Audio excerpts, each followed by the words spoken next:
Inilah 6 kerugian Timnas Indonesia ditinggal Shin Tae-yong setelah dipecat PSSI. Timnas Indonesia resmi memecat Shin Tae-yong. Pemecatan STI diumumkan langsung oleh Ketum PSSI, Erick Thohir. Meski tidak menyebutkan alasannya, Erick Thohir menyebut bahwa Shin Tae-yong menerima secara lapang dada. STI juga disebut berterima kasih kepada Timnas Indonesia sudah memberikan kepercayaan kepadanya melatih Timnas. Namun ada ketakutan dari netizen bahwa Timnas Indonesia akan menurun kualitasnya bila tidak dilatih Shin Tae-yong. Namun yang pasti, PSSI dan Timnas akan mendapatkan sejumlah kerugian pasca pemecatan terhadap STI. Berikut 6 kerugian Timnas Indonesia ditinggal Shin Tae-yong setelah dipecat PSSI. 1. Pelatih baru belum tentu lebih baik. Federasi Sepak Bola Indonesia, PSSI, akhirnya mengumumkan Patrick Kluivert sebagai sosok yang akan menakodai Timnas Indonesia. Kluivert dikontrak selama 2 tahun hingga 2027 dengan opsi perpanjangan 2 tahun. Kabar ini diumumkan melalui situs resmi PSSI Rabu, 8 Januari 2025. Namun, perlu diingat bahwa pelatih baru tersebut belum tentu lebih baik dari Shin Tae-yong yang sudah sangat memahami skuad Garuda. 2. Progres Timnas Indonesia terancam mandek. Shin Tae-yong datang di Indonesia kala itu langsung melakukan perombakan besar-besaran. Ia berani memutus generasi Timnas Indonesia yang dihuni oleh pemain-pemain muda. Kehilangan Shin Tae-yong di tengah jalan tentu berpotensi memutus progres yang telah dibangun beberapa tahun terakhir. Pemain-pemain muda seperti Marcelino Ferdinand hingga Pratama Arhan yang berkembang di bawah asuhannya bisa saja kehilangan momentum. Sehingga pergantian pelatih di tengah jalan belum tentu nantinya sang juru taktik yang baru akan meneruskan progres yang telah dibangun selama ini. 3. Merusak harmonisasi skuad Timnas Indonesia. Shin Tae-yong tidak hanya seorang pelatih biasa. Namun ia juga bisa menjadi bapak dari para pemain-pemain Timnas Indonesia. Hal itu terbukti dengan kedekatannya dengan para pemain. Sebab para binaannya di Timnas Indonesia saat ini mayoritas hasil didikannya sejak U19. Pelatih yang baru tentu harus butuh waktu adaptasi untuk menemukan koneksi dengan pemain Timnas Indonesia. Belum lagi Timnas Indonesia saat ini dihuni banyak beberapa pemain abroad yang membuat pelatih baru akan kesulitan mengenal mereka lebih dalam. 4. Belajar dari Arab Saudi dan Vietnam. Timnas Indonesia harus bersiap seperti nasib yang dialami Arab Saudi dan Vietnam. Keputusan memecat pelatih di tengah jalan nyatanya tidak selalu membawa hasil positif. Hal itu terbukti dari Arab Saudi yang memecat Roberto Mancini beberapa waktu lalu. Pergantian pelatih Arab Saudi yang kini dipegang oleh Hervé Renard nyatanya tak langsung berbuah instan. Selain Arab Saudi yang tak kunjung membaik di kualifikasi Piala Dunia 2026, terbaru mereka juga terseok-seok dan gagal lolos ke semifinal Piala Teluk 2024. Hal serupa juga terjadi pada Vietnam saat masa transisi dari Philippe Troussier ke Kim Sang-sik. Terbukti Vietnam membutuhkan waktu untuk dapat nyetel dengan Kim Sang-sik saat ini. 5. Perjudian lolos ke Piala Dunia 2026. Timnas Indonesia kini berada di tengah jalan menuju Piala Dunia 2026. Garuda memiliki 4 pertandingan sisa di ajang kualifikasi Piala Dunia 2026 zona Asia putaran ketiga. Keempat laga itu yakni melawan Australia, Bahrain, Cina, dan Jepang. Pergantian pelatih di tengah jalan ini juga belum tentu menjamin Timnas Indonesia lolos ke Piala Dunia 2026. Sehingga pemecatan Shin Tae-yong tentu sangat beresiko apalagi momen ini sangat krusial bagi Timnas Indonesia untuk lolos ke Piala Dunia 2026. 6. Pesangon yang besar. Diketahui, Shin Tae-yong baru saja mendapatkan kontrak jangka panjang dari PSSI hingga Juni 2027 mendatang. Shin Tae-yong dapat kontrak jangka panjang karena ada turnamen penting yang diikuti Timnas Indonesia pada 2027. Salah satunya yakni Timnas Indonesia akan berlaga di Piala Asia 2027 dan Shin Tae-yong adalah pelatih yang membawa skuad Garuda lolos secara langsung. Dengan kontrak yang masih tersisa cukup lama, PSSI tentu harus memberikan pesangon akibat memberhentikan Shin Tae-yong.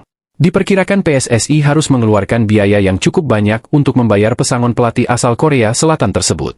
Bagaimana menurut kalian? Puji Shin Tae-yong, mantan pelatih Timnas Indonesia ini juga berjiwa toleran dan belajar agama Islam. Nama pelatih Timnas Indonesia Shin Tae-yong masih menjadi sorotan publik. Sebab ia mampu mengasuh skuad Garuda hingga ajang dunia yaitu kualifikasi Piala Dunia 2026. Hal ini juga diakui oleh mantan pelatih Timnas Indonesia. Sosok yang juga populer, pernah memegang Timnas Indonesia di masa sebelumnya. Dia adalah Jackson F. Tiago. Ia sangat kagum karena ada perubahan nyata di bawah pria yang akrab disapa STI itu. Banyak pujian diberikan ke Shin Tae-yong tak lepas dari apa yang sudah dicapai Timnas Indonesia saat ini. STI mampu mencetak sejarah pertama kali, Timnas Indonesia mampu masuk ke babak ketiga kualifikasi Piala Dunia 2026. Sekitar 30 tahun saya ada di sini, saya bersyukur juga pernah menjadi bagian dari timnas Indonesia sebagai pelatih juga, sama merasa apa yang beliau lakukan itu, sungguh luar biasa, kata Jackson. Dia mampu membawa sepak bola Indonesia ke sebuah yang sangat tidak pernah melihat satupun pelatih, membawa sampai saat ini, jelasnya di YouTube Helmi Yahya bicara. Hal lain yang menarik, kedua sosok pelatih timnas Indonesia ini memiliki kesamaan yaitu mau belajar seputar agama Islam. Keduanya juga berjiwa toleran, dan semangat memahami agama Islam. Lama bergulat di sepak bola dan punya anak dan istri beragama Islam. Mengantar pelatih Jackson F. Tiago semakin kenal agama Islam dan berujung menjadi mualaf. Akhirnya pelatih Jackson F. Tiago lah yang resmi memeluk agama Islam. Diketahui, Jackson mualaf dilakukan di Pondok Pesantren Nabil Hussein, Samarinda, Kalimantan Timur pada Selasa, 15 Oktober 2024. Hal itu, diketahui dari unggahan video di akun Instagram resmi mantan pelatih Persipura Jayapura itu. Keputusan Jackson Tiago menjadi seorang muslim pun mendapat dukungan dan pujian dari sang anak, Hugo Samir. Hugo mengaku semakin mencintai sang ayah usai resmi menjadi mualaf. Tidak ada kata yang dapat menggambarkan perasaanku saat ini ayah. I love you, tulis Samir melalui Instagram pribadinya Hugo Samir 28. Kabar baik lainnya, Jackson juga mendapatkan dukungan langsung dari sang anak, Hugo Samir. Di mana Jackson F. Tiago pun memberikan pesan menyentuh kalau ia sayang terhadap keluarga. Cintaku padamu dan keluarga kita abadi anak muda, balasnya. Perlu diketahui, Jackson merupakan pemeluk agama Kristen. Dia menikah dengan wanita keturunan Arab, Nadira Bajamal pada 2004 silam. Bagaimana menurut kalian? Akui tertantang pahami budaya dan agama Islam, ini kata Shin Tae-yong. Pelatih timnas Indonesia, Shin Tae-yong sangat populer di Indonesia. Bapak dari skuad Garuda ini mengaku merasa tertantang. Hal ini ia ungkapkan sebagai bentuk adaptasi pelatih Shin Tae-yong yang akrab disapa STY itu saat pertama kali tiba di Indonesia. Ia tertantang untuk memahami budaya dan agama Islam. Sebagaimana diketahui, mayoritas dari pemain timnas Indonesia beragama Islam. Maka Shin Tae-yong harus belajar memahami budaya ataupun agama Islam. Ditambah, Shin Tae-yong itu bukan dari negara Muslim, tetapi ia semangat untuk memahami agama Islam. Hal inilah yang semakin buatnya terkenal karena mampu dan bisa dengan mudah menyerap informasi. Hal ini ia sampaikan saat diwawancara salah satu media Korea. Shin Tae-yong menceritakan, dirinya pertama kali datang pada 2019 lalu. Merasa asing dengan budaya dan kebiasaan pemain-pemain Indonesia dalam menjalankan ibadah. Saat saya baru datang, saya berusaha untuk memahami budaya Islam, ungkap Shin Tae-yong dikutip dari sportalkorea.com. Bahkan ada seorang dokter beragama Islam di Jakarta. Saya pun mengundangnya untuk mendengar budaya Islam selama sekitar 3 jam, sambungnya. Tanpa dirasa berjalannya waktu, kurang lebih 5 tahun sudah mengasuh timnas Indonesia. Shin Tae-yong tetap berusaha dan mulai memahami secara baik agama Islam. Saya berjanji kepada pelatih dan atlet lokal agar menghormati waktu ibadah mereka, tegas Shin Tae-yong. Dengan ini, saya jadi berkompromi di mana ada yang mengatakan ibadah itu bisa dilakukan pada waktu tertentu. Saya melakukannya dengan baik tanpa rasa tidak nyaman dalam latihan, tutur STY. Dalam proses ia memahami agama Islam, STY dibantu seorang dokter. Shin Tae-yong mendapat banyak masukan. Pelatih asal Korea Selatan itu sadar, harus menghormati ibadah para pemain timnas Indonesia yang mayoritas Islam. Saya belajar hal soal Islam dari sana, dokter, terutama bagian-bagian mana yang harus diperhatikan. Saya berjanji kepada pemain dan pelatih, lokal, untuk terus menghormati waktu beribadah mereka, jelas Shin Tae-yong. Selain itu, STY juga harus mengunjungi Korean Cultural Center yang ada di Jakarta. Tentunya, jadi bagian upayanya menambah wawasan seputar Islam. Diketahui, pertemuan bersama pakar budaya, bapak dari timnas Indonesia itu menanyakan seputar budaya Islam. Sehari setelahnya, Shin Tae-yong mengunjungi Korean Cultural Center di Indonesia dan mendengar ceramah dari pakar budaya Islam. Pelatih Shin menunjukkan minat aktif dengan mengajukan sejumlah pertanyaan, tulis media Korea tersebut. Bagaimana menurut kalian?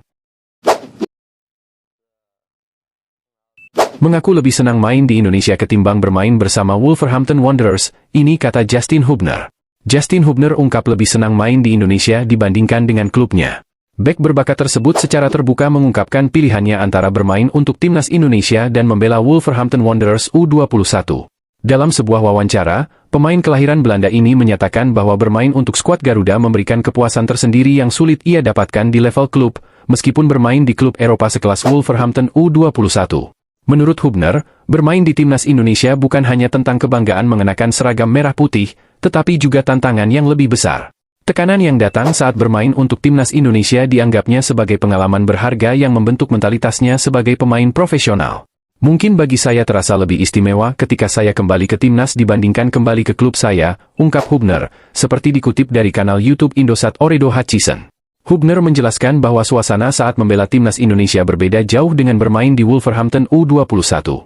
Meskipun Wolverhampton adalah bagian dari klub besar Liga Inggris, tekanan yang dihadapinya di tim nasional jauh lebih intens dan memberikan tantangan yang lebih menarik.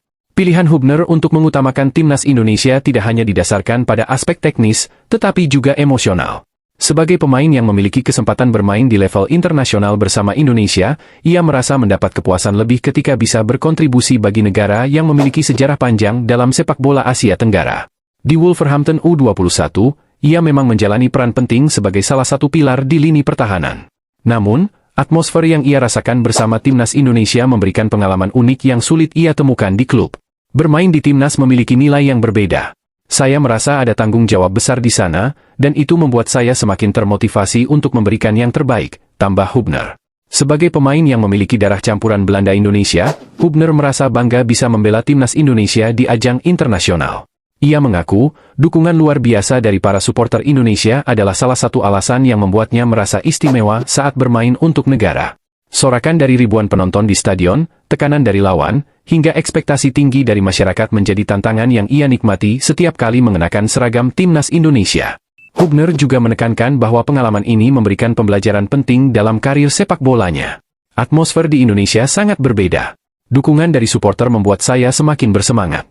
Ini adalah sesuatu yang sulit dideskripsikan dengan kata-kata, ujarnya. Bermain untuk timnas Indonesia juga memberikan peluang bagi Hubner untuk mengasah kemampuannya di level yang lebih tinggi. Menghadapi lawan-lawan tangguh di Asia Tenggara maupun di level internasional membuatnya semakin berkembang sebagai pemain. Meskipun memberikan prioritas kepada timnas Indonesia, Hubner tetap menjaga hubungan profesionalnya dengan Wolverhampton Wanderers. Klub Liga Inggris itu juga mendukung penuh keputusannya untuk bermain di level internasional bersama Indonesia. Bagaimana menurut kalian? Mengejutkan, Sandy Walsh bicara jujur, meski sudah bela timnas Indonesia, keluarga lebih ingin dia bermain untuk Belanda. Sandy Walsh, pemain naturalisasi timnas Indonesia, dikenal sebagai salah satu pemain sepak bola dengan perjalanan karir yang menarik. Sebelum akhirnya resmi membela timnas Indonesia, Sandy pernah menyatakan impian besar untuk bermain bagi timnas Belanda. Tidak hanya dirinya, keluarganya pun ternyata lebih mendukung keputusan tersebut, membuat proses pilihannya menjadi penuh tantangan. Pada Juli 2021, sebelum dirinya resmi menjadi warga negara Indonesia, Sandy Walsh sempat terang-terangan mengungkapkan keinginannya untuk membela timnas Belanda. Dalam wawancaranya dengan media Belanda, Voetbalzoning NL, Sandy menyebut bahwa Belanda adalah tim yang sangat istimewa dengan supporter yang luar biasa. Saya punya paspor Belanda. Setiap kali saya melihat tim Belanda bermain dengan supporter serba oranye, itu menjadi sesuatu yang istimewa, ujar Sandy saat itu. Pernyataan tersebut menunjukkan betapa besar kekaguman Sandy terhadap timnas Belanda. Ia juga mengungkapkan bahwa dirinya lebih menyukai tim nasional Belanda dibanding Belgia, meski pernah tinggal di Belgia selama beberapa tahun. Sandy Walsh memiliki ikatan yang cukup dalam dengan timnas Belanda. Pada usia 14 tahun, ia sudah bermain untuk tim U15 Belanda dalam pertandingan internasional. Pengalaman tersebut diakuinya sebagai salah satu momen terbaik dalam karir sepak bolanya. Saya telah memainkan pertandingan internasional remaja untuk Belanda sejak saya berusia 14 tahun. Itu menjadi momen luar biasa, kenangnya. Tidak hanya Sandy, keluarganya juga mendukung impiannya untuk membela timnas Belanda. Sandy menjelaskan bahwa keluarga besarnya memiliki harapan besar untuk melihatnya bermain dalam balutan seragam oranye kebanggaan Belanda. Impian itu juga ada di keluarga saya, jika memungkinkan Anda membela Belanda, ungkap Sandy. Meski memiliki hubungan yang erat dengan Belanda, Sandy Walsh menghabiskan sebagian besar karir profesionalnya di Belgia. Ia mengakui adanya perbedaan besar dalam gaya hidup dan budaya antara kedua negara tersebut. Di Belgia, suasananya lebih tenang dalam hal komunikasi. Setiap orang sedikit lebih tertutup, jelas Sandy. Sementara itu, ia merasa Belanda lebih lugas dan terbuka, sesuatu yang awalnya membuatnya harus beradaptasi. Di Belanda, mereka cukup lugas dan lebih terbuka, sehingga membuat saya harus memiliki waktu untuk menyesuaikan diri, lanjutnya. Meskipun awalnya memiliki impian besar untuk membela timnas Belanda, perjalanan Sandy Walsh mengambil arah yang berbeda. Pada 17 November 2022, Sandy resmi menjadi WNI bersama Jordi Amat. Ia menjalani proses sumpah di kantor wilayah Kementerian Hukum dan HAM, Kemenkumham, DKI Jakarta. Keputusan ini tidak lepas dari darah Indonesia yang mengalir di tubuhnya. Sandy memiliki garis keturunan Indonesia dari kakek dan neneknya. Sang kakek lahir di Surabaya, Jawa Timur, sementara neneknya berasal dari Purworejo, Jawa Tengah. Meskipun keluarganya sempat berharap Sandi membela Belanda, keputusan Sandi untuk membela timnas Indonesia justru menjadi pilihan yang membawa kebanggaan tersendiri. Sandi kini menjadi salah satu pilar penting dalam skuad timnas Indonesia, membawa pengalamannya bermain di level Eropa untuk membantu perkembangan sepak bola Indonesia. Baginya, memilih membela Indonesia adalah langkah yang bukan hanya mencerminkan akar budaya keluarganya, tetapi juga komitmennya untuk membawa kebanggaan bagi negara yang telah memberinya kesempatan kedua. Bagaimana menurut kalian? Beda nasib. Nathan Choyaon lihat Swansea remuk dari bangku cadangan, sementara klub Marcelino hat-trick menang dengan pelatih baru di Liga Inggris. Klub yang menaungi dua personel abroad timnas Indonesia, Nathan Choyaon dan Marcelino Ferdinand, memetik hasil bertolak belakang pada lanjutan Divisi 2 Liga Inggris. Baik Nathan Choyaon maupun Marcelino Ferdinand tidak mencicipi rumput pertandingan saat Championship Division pekan ke-25 digulirkan, Rabu, 1 Januari 2025, waktu setempat. Nathan kembali duduk manis di bangku cadangan Swansea City ketika bertamu ke markas Portsmouth FC. Soccerway mencatat pemain serba bisa timnas Indonesia itu sudah 20 kali diparkir tanpa bertanding di Liga Inggris musim ini. Nathan kudu bersabar mendapatkan menit bermain kembali bersama si angsa. Musim ini dirinya baru diberi kesempatan tampil selama 2 menit pada kancah Liga. Momen langka tersebut muncul ketika melawan Preston, tepat di hari kemerdekaan Republik Indonesia tahun lalu. Selebihnya, Nathan mengemas 2 penampilan sebagai starter di Piala Liga Inggris. Masing-masing terjadi saat menghadapi Gillingham dan Wycombe Wanderers yang menyudahi perjalanan Swansea di putaran kedua, Agustus lalu.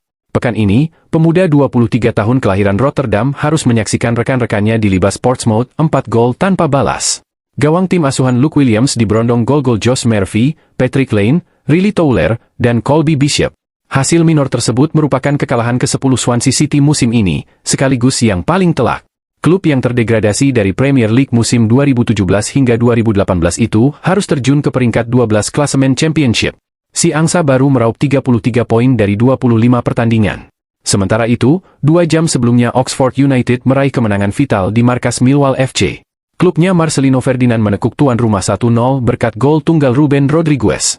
Nama Marcelino sendiri tidak tercantum dalam daftar skuad Oxford karena baru menyudahi perjalanan di ASEAN Championship 2024 bersama timnas Indonesia Desember lalu. Sejak direkrut pada bursa transfer musim panas 2024, winger berusia 20 tahun masih menanti momen debut berseragam Oxford. Marcheng, sapaan akrabnya, sebatas hadir di bangku cadangan untuk 4 pertandingan Championship yang semuanya terjadi sepanjang November 2024. Ia bisa berharap mendapatkan kans debut bersama pelatih baru, Gary Rowett, yang berhasil melakoni start impresif.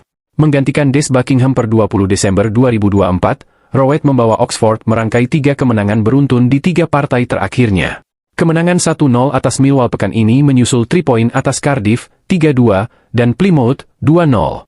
Hasil positif tersebut membawa Ruben Rodriguez dan kawan-kawan menjauhi zona degradasi. Oxford United naik ke peringkat 18 klasemen sambil mengantongi 27 poin. Bagaimana menurut kalian?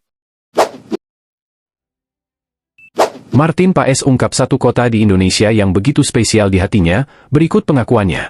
Pemain tim nasional Indonesia, Martin Paes mengungkap satu kota di tanah air yang begitu spesial di hatinya. Kota yang dimaksud Paes adalah Kediri, lokasi di mana neneknya tinggal ketika berada di Indonesia.